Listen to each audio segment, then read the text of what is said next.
Արցախի օրինակը լավ օրինակ է, թե ինչպես է քաղաքականությունը ազդում այստեղ,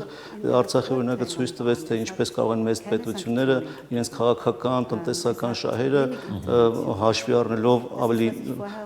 ավելի պակաս ակտիվ լինել եւ որևէ անգամ սանկցիաներ չկիրառել։ Braucht es auch den politischen Willen und es gibt halt oft auch ökonomische und geopolitische Interessen, die dem leider entgegenstehen. Ես որպես նախկին դիվանագետ եմ այս հարցը ձեզ ուղղում։ Հայաստան պետությունը ինչպես պետք է վարվի այս խնդրի հետ։ Նկատի ունեք, որ ճնշված ժողովուրդների, թե ինչ նկատի։ Պետությունը իր արտաքին քաղաքական օրակարգում ինչպես պետք է վերաբերի այս խնդրին։ Es steht mir sicher nicht zu, der armenischen Administration oder Regierung. Ես չի ուզենա Հայաստանի իշխանություններին խորհուրդ տալ, դրսից խորհուրդ տալ դերեկ ստանալ, բայց պետք է անպայման նկատել, որ այլևս երբեք կարգախոսը, որը ուղեկիցն է,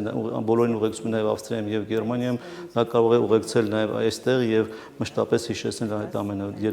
այլևս երբեք։ Begleiter ist im Umgang. Սա կոչ չի բնականաբար միմյանց հետ չշփվելու, միմյանց հետ չհաշտվելու, սա ավելի շատ խորհուրդ է հետագայում ավելի արդյունավետ համագործակցության։